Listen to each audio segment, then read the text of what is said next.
Now, ladies and gentlemen, is not the time to be giving up on Hedera Hashgraph. And if you're a HBAR holder, I believe the future is a very bright one.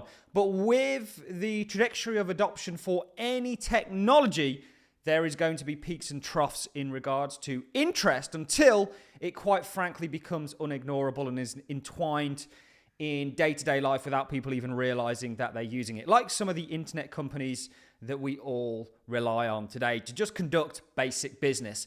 Blockchain technology is on a similar trajectory, and Hedera, in my opinion, and this is why I've made my bet on it, is one of the best positioned DLTs for real-world institutional adoption. Yes, ladies and gentlemen, every single day, people globally are going to be using DLTs, and Hedera right now has a governing council of 31 members that happen to consist of some of the largest organizations and corporations in the world that are all looking to actively use and utilize Hedera.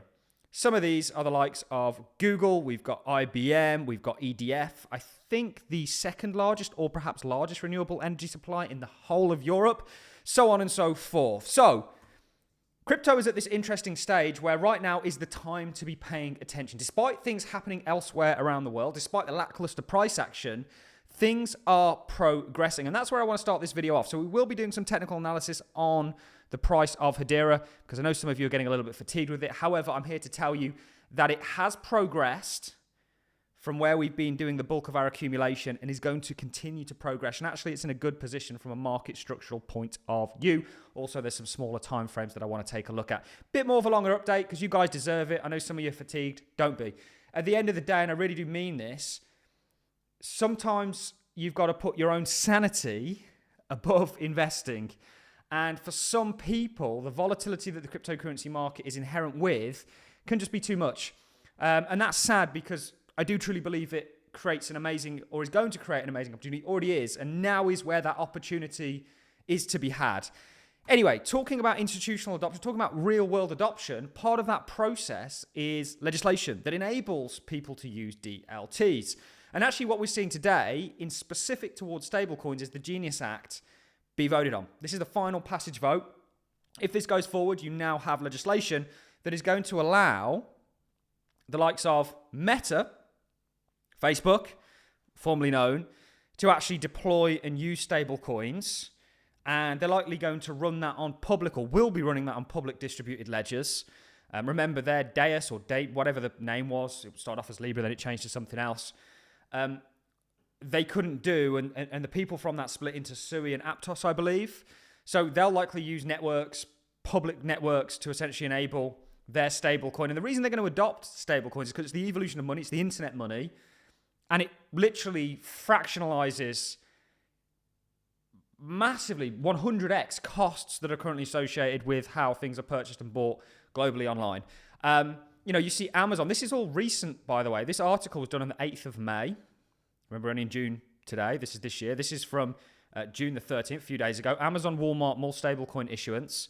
Spotify unveils support for stablecoin payments. Uber. Anybody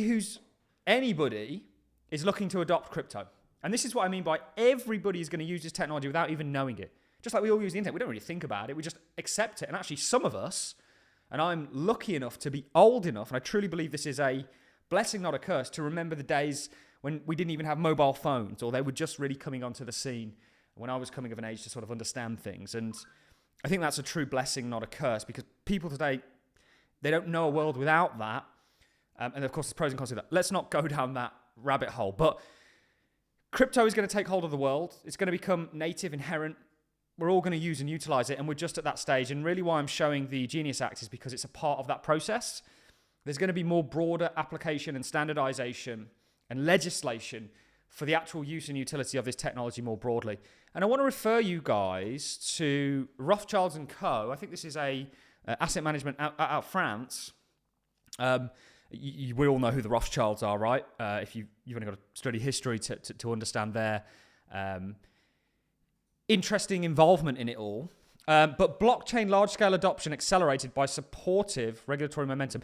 And the opportunity with the crypto space comes because of, up until this point, the lack of that regulation stifling what is an industry that has a very obvious trajectory in regards to, literally changing the world and being implemented in day-to-day life. Over 50% of Fortune 100 companies are executing a strategy based on blockchain technology. The large-scale adoption of this technology is underway and accelerating. The momentum was particularly strong in 2024.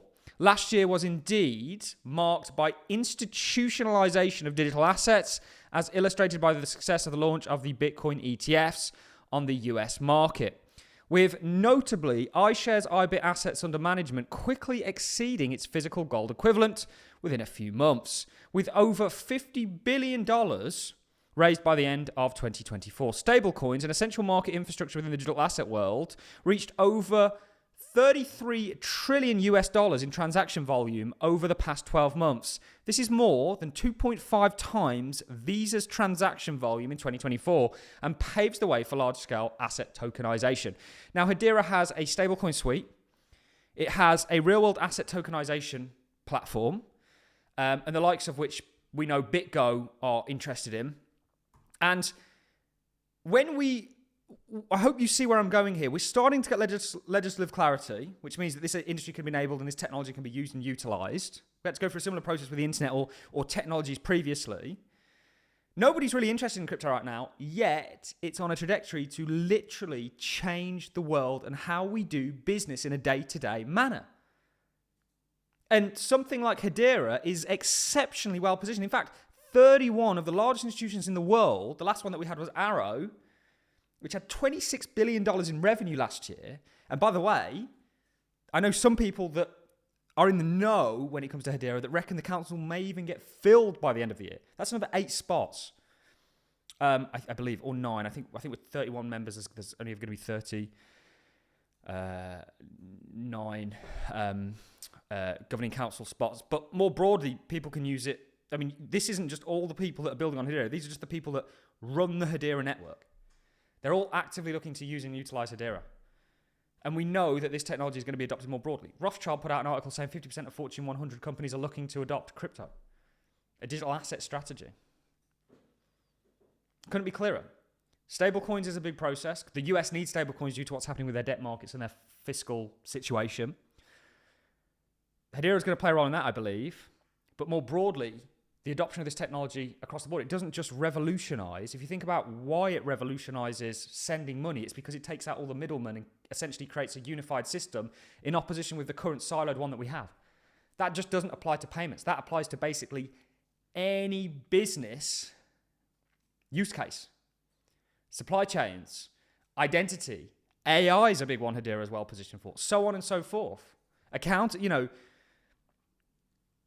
couldn't be more excited, and I sometimes get a little bit frustrated, and it's not with you guys, potentially at myself for not doing a good enough job at translating this. I couldn't be more excited in regards to where this technology is at. And I personally think Hedera Hashgraph is in a very good position. It wins on a number of metrics. The best technology isn't always adopted, but I think the positioning of Hedera is something that cannot be denied. I truly believe that. And let's talk about price. People are a bit peed off right now, understandably. You guys know I believe the market's moving 4 phases. I think this was an accumulative phase for Hedera. It's had its first major move, which is what we'd expect breaking out into what we look at as phase 2, on massive volume, the most volume we've seen in nearly 4 years. And then it's come back to where? The point in whence you came. Breakout retest. Anybody that's done a little bit of TA will know that retests are very common. And the same thing applies to market structure breaking out from an accumulative phase, as Wyckoff would have looked at, or we look at it as phase 1, into phase 2. You have a broader uptrend ahead of you. And Hedera right now, and I'll throw it on screen, looks like Bitcoin really around about the time when I started my channel. You can go and find those videos. Bitcoin was a lot cheaper back then. In fact, it's interesting because retail sentiment right now is at the same level in regards to interest that it was when Bitcoin was 16K. So look at the schematic of Bitcoin and we all know what happened. It went on a monstrous bull market. And yes, there was a narrative attached to that, but there'll be a narrative with this one. It could be legislative clarity and the embracing and adoption of this technology. What does that do for things like Bitcoin dominance, which is yet to roll? And people say, and I just want to throw this up here as an interesting one. I cover this with my patrons quite a lot. Do join the Patreon. There's a link in the description. Bitcoin dominance period of trending upwards in the last, you would say, really bear market, or initially the start of the bull market. Bitcoin's dominance literally went up, I'll get the date range here, for 1,084 days before it rolled. That's how long it took for alt season to take place in the last cycle. How long have we been going up for today? From the low to the high? 1,015. We've not even, and people say this is different. There's nothing different about this. People just don't know the facts behind or haven't lived through prior cycles. Alts are in an insane position. Let's go back to Hedera Hashgraph. And to emphasize breakouts and retests, so from going from an accumulative phase to the initiation of an uptrend, it's often done with a big breakout in volume and then a retest. I'll show you a few examples. I've shown many more examples, but just quickly because we're covering a lot in this video. Accumulative phase, breakout, huge run, nasty retest. At this point, everyone's saying it's all over. It's that disbelief or that denial phase that people essentially go through. Okay? Then you get a major uptrend occur. Same thing happened for, and I spotted all these because I know how markets move cyclically. If you want to learn that, become a Patreon. Base, breakout, retest, everyone's saying it's all over, this isn't going to happen, and then major run. Target met. We've got a number of targets on Hedera as well in regards to this double bottom, taking you into price discovery. New York Times was another great one. Accumulative phase, breakout, retest, continuation. Galaxy, breakout, retest, continuation. That's what Hedera has ahead of it. And on the smaller time frames, I still believe there's a falling wedge that's yet to play out. And I'll show you guys that very quickly. In fact, I'll probably show you that on a different chart. Got this falling wedge for Hedera, just like the falling wedge that we spotted previously. You guys will remember it. We called it just before that 700, 800% rally that I benefited from, and so did my entire community and you guys, which are my extended community.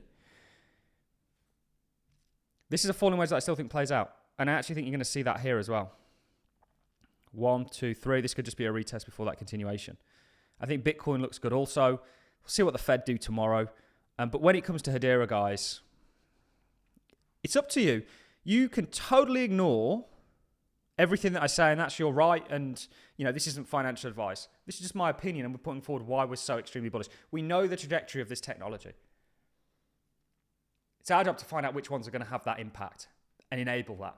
I think Hedera is very well positioned. I think technically it also looks good as well. So does the broader space, which is on the cusp of adoption from an asset point of view, from a usage and utility point of view, from a whichever point of view. Look at this and look at Bitcoin back in 2020. Starkly similar. In my opinion, Hedera could be $1 trillion asset. And I'll leave you on that somewhat bold, but I think realistic prediction. That's it from me, guys. I'm going to love and leave you all. Always a pleasure. We've not done a Hedera video in a while. You guys are always asking for one. I see people giving up on it. That's your choice. I'm personally here as an investor in this technology over a longer period of time, and I think it's exceptionally well positioned and going to do well. Just my own opinion. That's it from me, guys. I'm going to love and leave you. Have a wonderful day wherever you are and whatever it is you're doing. I'll see you all in the next one.